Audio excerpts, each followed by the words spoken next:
presented by Wild Root Cream Oil for the hair.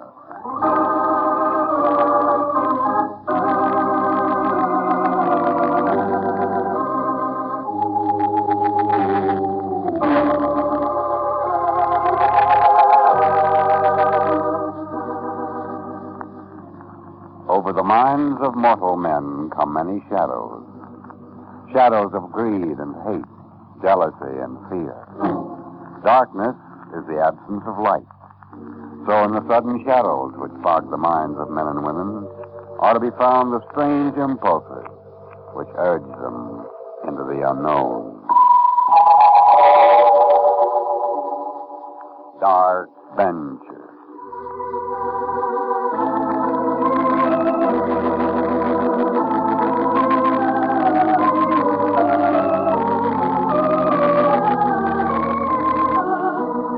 Dark Venture is brought to you by the Wild Root Company, makers of Wild Root Cream Oil for the hair. But first, a word about a hair tonic that is the choice of men everywhere. South of the border, the girls say, que guapo. North of the border, they say, how handsome. But everywhere, girls admire the man whose hair is groomed the Wild Root way. For Wild Root Cream Oil is famous for keeping your hair in trim the way girls like to see it, neat and natural.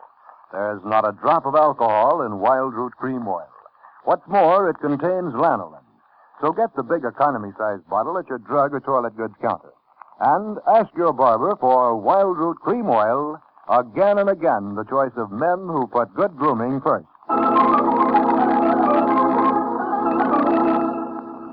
And now tonight's Dark Venture. Chase.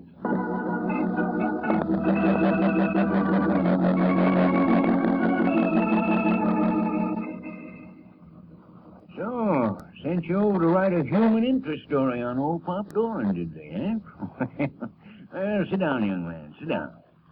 Hey, why are you so nervous? Nothing to be nervous about here.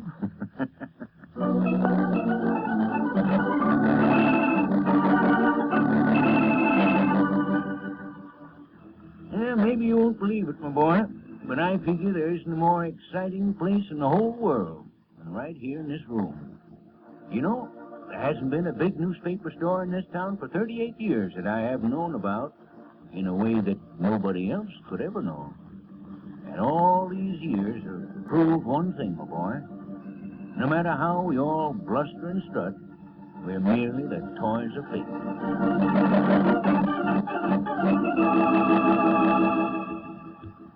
Tim Porter and George Richards are the latest to prove what I mean.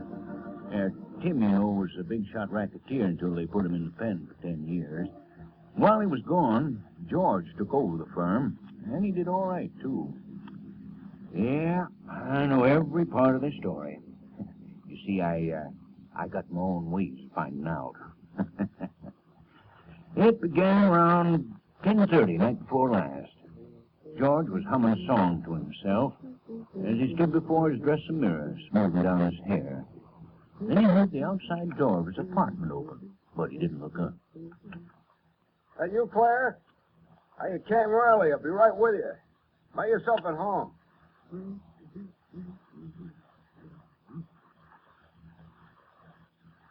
Hey, what? What's new, Georgie? Tim. Yeah. Tim, how did you... Don't you listen to the radio? I'm the man of the hour. You broke out of prison. Something like that.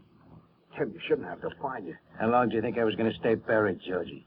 How long do you think I was going to eat their slop and look at the moon through steel bars? But you shouldn't have come here, Tim. This is one of the first places they look for you. I've always been a great believer in statistics. I figure I got about another hour before things get really tough. I want to spend that hour with you. Planning. All right, Tim. Try to get some enthusiasm into your voice, Georgie. What do you mean by that? It's not going to be easy taking orders again after being the big shot for so long, is it? I just tried to hold things together for you, Tim. Okay. Now you can step down. I'm taking over again. But how? Every cop in the country will be looking for you. Money's a wonderful thing, Georgie. A buck in the right place has always worked miracles. I'll get along all right. Yeah, we'll talk about that later. Right now, I'm dead in the feet and half-starved. Run down the restaurant. Get me some sandwiches and coffee. I'll call up and have the kid bring something over. Go get it yourself. I don't want nobody coming up here. But I don't... You ain't used to taking orders anymore, are you, Georgie? Well, it's not that. Look, you're right back where you started from when they filed me away. You're my number one boy. And that's all you are. Remember that, kiddo. You shouldn't talk to me like that. Look, I told you I was hungry. 2 sandwiches and a pot of coffee. With plenty of cream. Okay, Tim. Don't feel too bad, Georgie. Some guys would give their right arm to be Tim Porter's number one boy.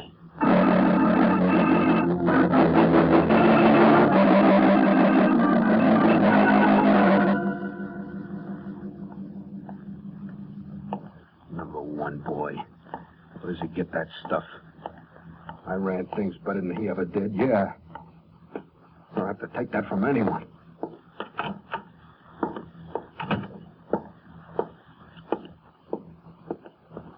What's it gonna be tonight?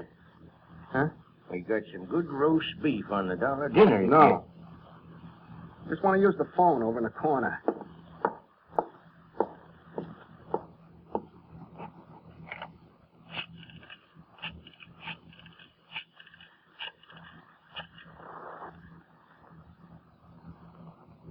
Hello, listen. I know you're looking for Tim Porter. He's in the second-floor apartment at 612 Grand Avenue, but you better get your cops over there right away if you want to catch him. Me? I'm Santa Claus.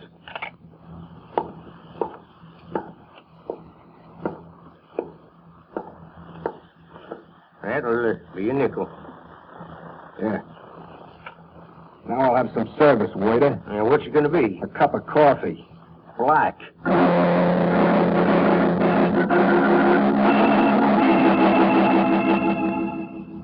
George drank his coffee mighty slow, and then smoked a cigarette. And he drank another cup of coffee. On his second cup, he heard the sirens. George was yelling at customers, so the waiter excused himself and went out to see what was going on. And when he came back a few minutes later... Well, what'd you find out? You know that guy who escaped from prison tonight? Tim Porter? Well, they got him trapped in an apartment just a couple of blocks from here.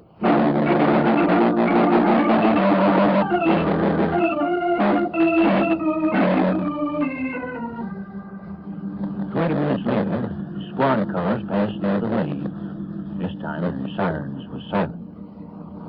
George tried hard to hold up the little smile that kept tugging at his lips. Paid for his coffee and walked slowly back to his apartment. Everything was quiet now. All the cops were gone, except for a detective who was just coming down the steps. Oh, you, George Richards. Want to talk to you. What's up? You know what's up, Big Shot. No, a guy on the street told me every cop in the city was here a while ago. Something wrong? You know your pal Tim Porter escaped from prison tonight? That's so? Cigarette? No. Okay, I don't want myself. Yeah, I heard about that. I also heard his escape didn't last so long. I heard you boys found him again, right in this neighborhood. You heard wrong, Richards. We got a tip he was up in your apartment, but it was a phony. He's still at large. Hey, you better blow that match out. You're going to burn yourself.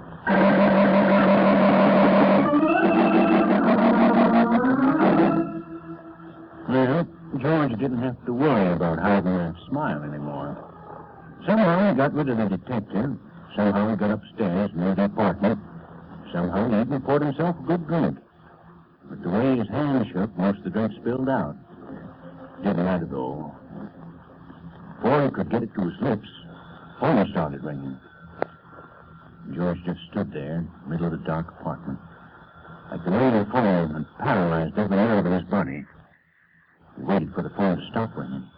But it kept right on. As though whoever was at the other end of the line, there was there. Finally.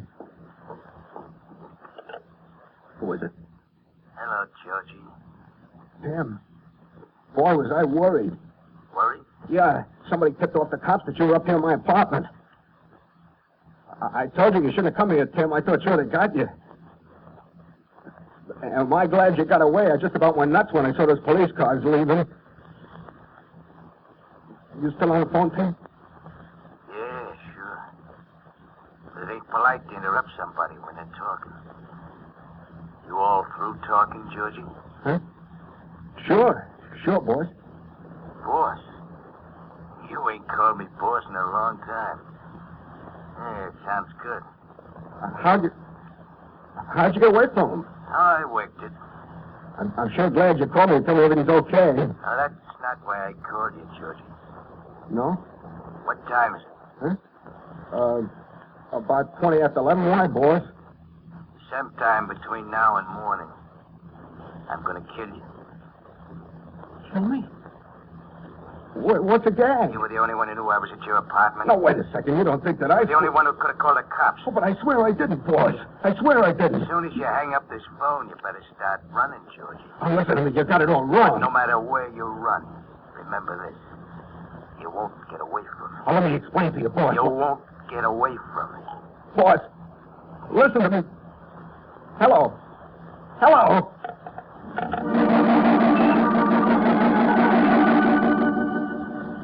George hurried to the closet where he kept his gun. He yanked open the closet door, looked on the top shelf. Not here. He took it. I should have known. George rushed to the window that looked out over the backyard. In the dim light of a street lamp, he saw the garage door wide open. His car was gone. Tim had taken that, too. And then it started. The voice. Like a whisper in his brain. You won't get away from me. Huh? You won't get away from me. George spun around as if expecting Tim to be actually in the room with him. But of course, the room was empty. You won't get away from me.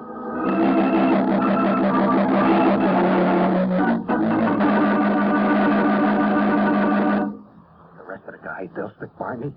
I've been on the square with them. They'll help me. Yeah. I'll call John right now.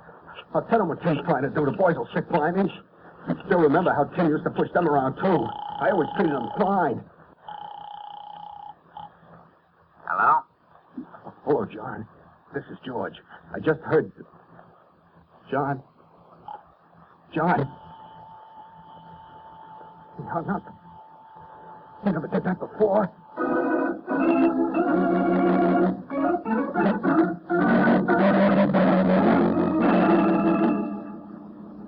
Yeah? Mikey, this is George. What do you want, George? You know Tim broke loose tonight. Yeah. The boss told us what you did. Oh, but listen, I didn't... We're all looking for you. If we find you, we're going to give you to Tim for a present. And that's how it went. One call after another. They were all on Tim's side. And that tune started going through George's head again. You won't get away from me. Huh? What am I hearing? You won't get away from me. Tim. You won't get away from me.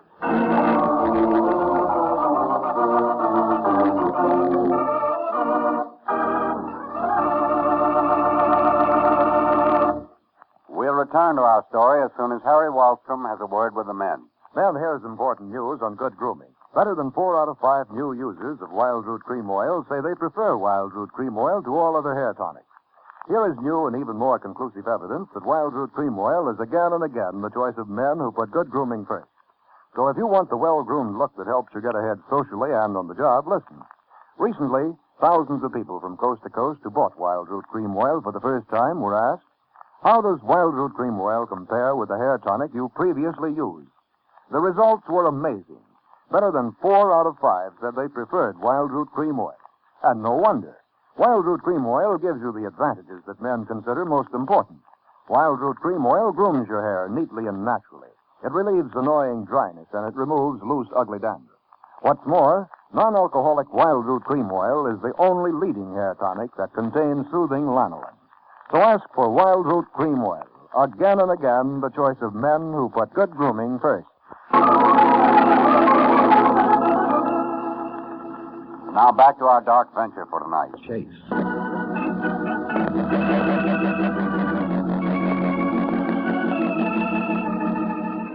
George Richards last night just proved my theory about fate watching us from the sidelines and laughing at us and our big plans. Well, I guess you're wondering what part I played in all this, since I know so much about it, eh? Well, I played a mighty important part. Maybe you can figure out what it was, huh?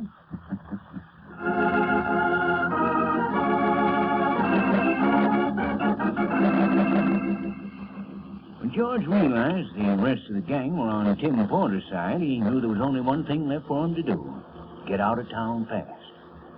So at 1:20 in the morning, he began looking for some way to escape.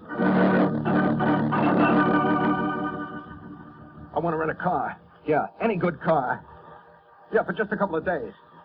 I don't care what it costs. Can you take care of me? Swell. How long you open? All night? Okay.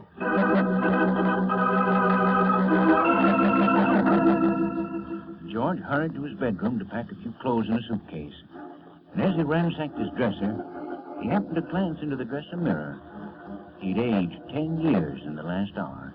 His face was drawn, deathly pale. His eyes glittered like the eyes of a trapped animal. The doorbell. What could that be at this time of the night? Let's take a look. It's Mikey's car. They come for me. I gotta get out of here. George went to the back door of the apartment. No one was there. He hurried down the steps. Then suddenly... There he is! You won't get away from me. Finally, he came out of the alley into a side street.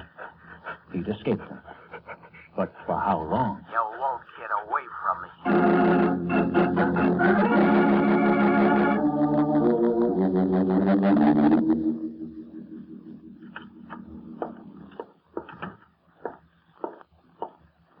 Yes, what can I do for you, mister? I talked to you on the phone a while ago about renting a car. Oh, yes, I remember. Well, I think I can take care of you. Good. You won't be taking it out of town, will you? No, just in the city, but I need it right away. All right. Oh, I told you about the deposit. It's going to take quite a bit. That's all right. Okay. Now, if I can see your driver's license, just for identification, of course. Yeah.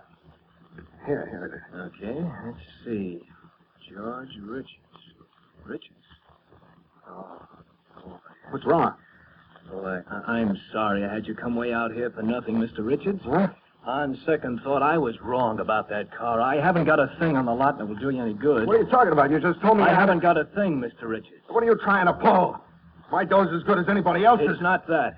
But renting you a car would be pretty risky. What do you mean by that? Well, there's no reason why I shouldn't tell you. In my business, I got to keep my ear pretty close to the ground, as they say. And according to what I hear, well, by morning you're going to be a dead man, Mr. Richards. So George was right back where he started, with Tim and all the boys looking for him.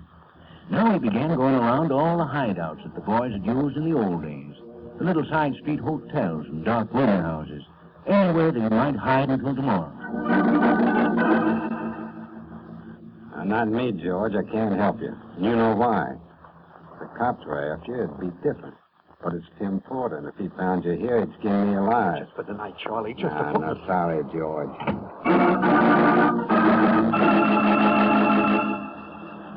Wow. This is a nice surprise for the middle of the night, Mr. Richards.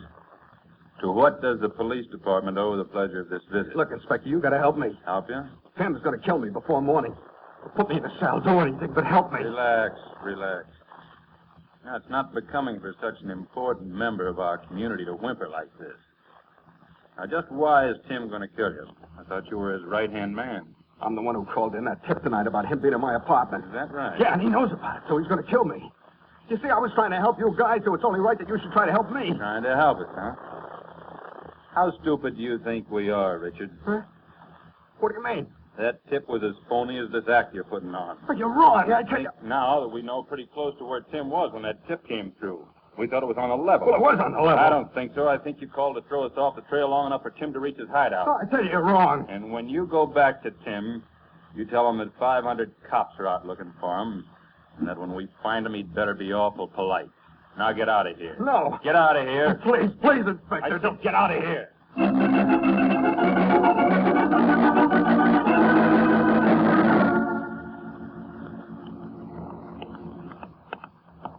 At 3 in the morning, George walked down the police station steps and into a city that was now completely his enemy. Every shadow, every sudden sound could mean violent death. Brother?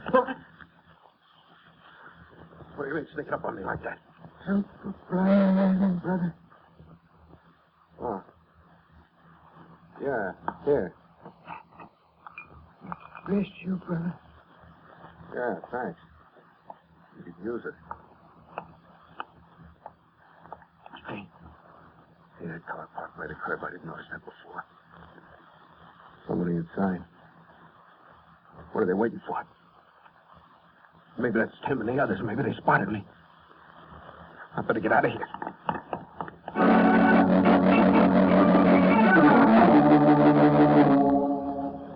In a parked car, two lovers clung together, quite sure that this was the best of all worlds.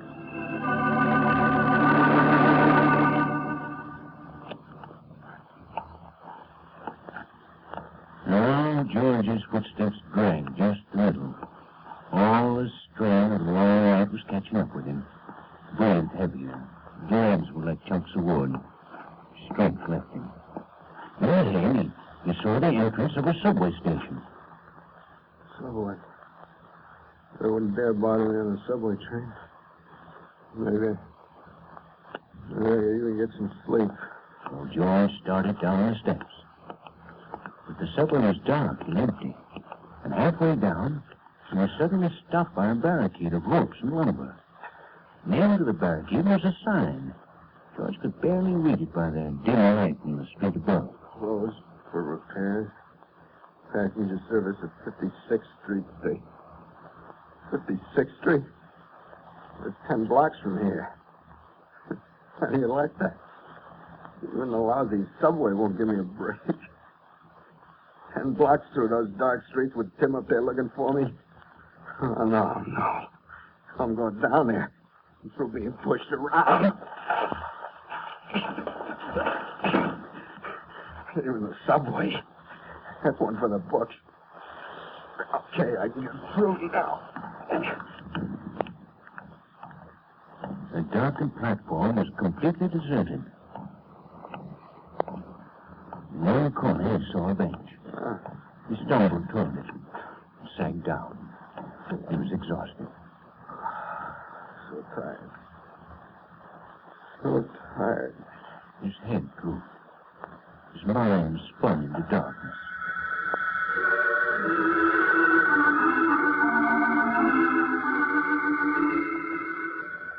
By morning, you're going to be a dead man, Mr. Richards. Dead man? No. When we find you, we're going to give you to Tim for a present. Hey, listen, Mike. Go on, get out of here with that phony story. Inspector, you gotta believe You me. won't get away from me. George woke suddenly. First, he didn't know why. And then he realized someone was coming down the subway steps. He's down here. I spotted him coming in about an hour ago. You sure it's him? Pretty sure. They found me. Get quiet. Don't make a sound. Turn your light around. Okay. He's here somewhere.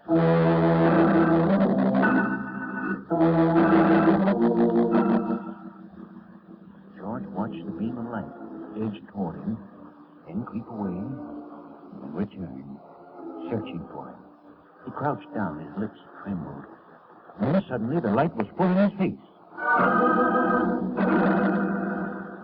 There he is. So we finally caught up with him. No, you're not taking me to Tim. You're not taking me to Tim. I'm warning you. Okay. I think I got him. Down there at the end of the platform. George watched them come closer. He tried to sit up and toppled over. He tried to crawl away, but it was useless. You won't get away from me. You won't get away from me. No, I didn't get away, Tim. You win it. I didn't get away. It looks like he's hit pretty bad. You better get him out of here. Hey, Bill, look at this guy. Huh? He doesn't look like the description of the one we're after. He must be. What's he doing down here? I don't know, Bill. I hope you didn't make a mistake. I don't start that. You know as well as I, the company gave us orders. Get the thief who's been breaking in down here. Wait. That's what they said. Wait. I only followed orders. Wait. Thief. Orders. Ain't you guys working for Tim? Hey, Bill, who's this Tim he's talking about? How should I know? Come on. Help me with it. No, wait. You're not working for Tim. He didn't get me after all. I did get a raise.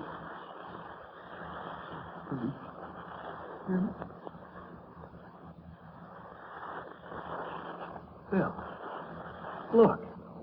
He's dead.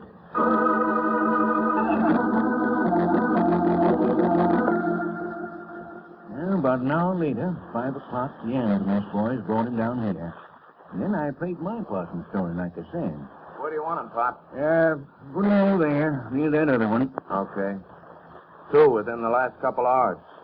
This morgue, getting to be the busiest place in the whole city.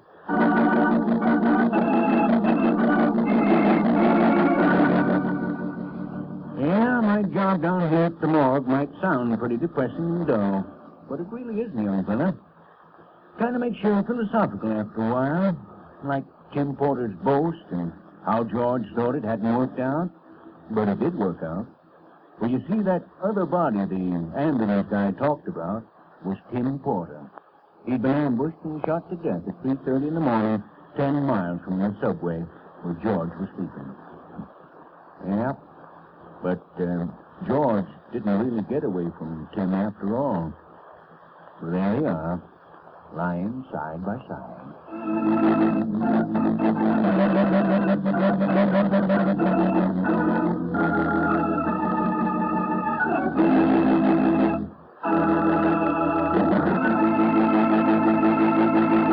Next week at the same time, the Wild Root Company, makers of Wild Root Cream Oil for the Hair, will bring you another original dark venture story. In the meantime, remember, the man who makes the best impression is the man who puts good grooming first. And you can do that, fellows, by using Wild Root Cream Oil. This grand non-alcoholic hair tonic is again and again the choice of men who put good grooming first. And here's why Wild Root Cream Oil is so popular. It gives a man everything he wants in a hair tonic, grooms his hair neatly and naturally, relieves dryness, and removes loose dandruff. What's more, Wild Root Cream Oil contains soothing lanolin that's so much like the oil of your skin. And remember, no other leading hair tonic gives you all of these advantages. So take Wild Root's FM test. If you find signs of dryness or loose dandruff, you need Wild Root Cream Oil, again and again, the choice of men who put good grooming first.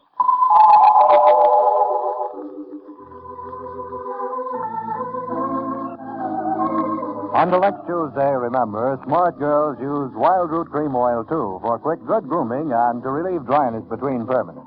Mothers say it's great for training children's hair.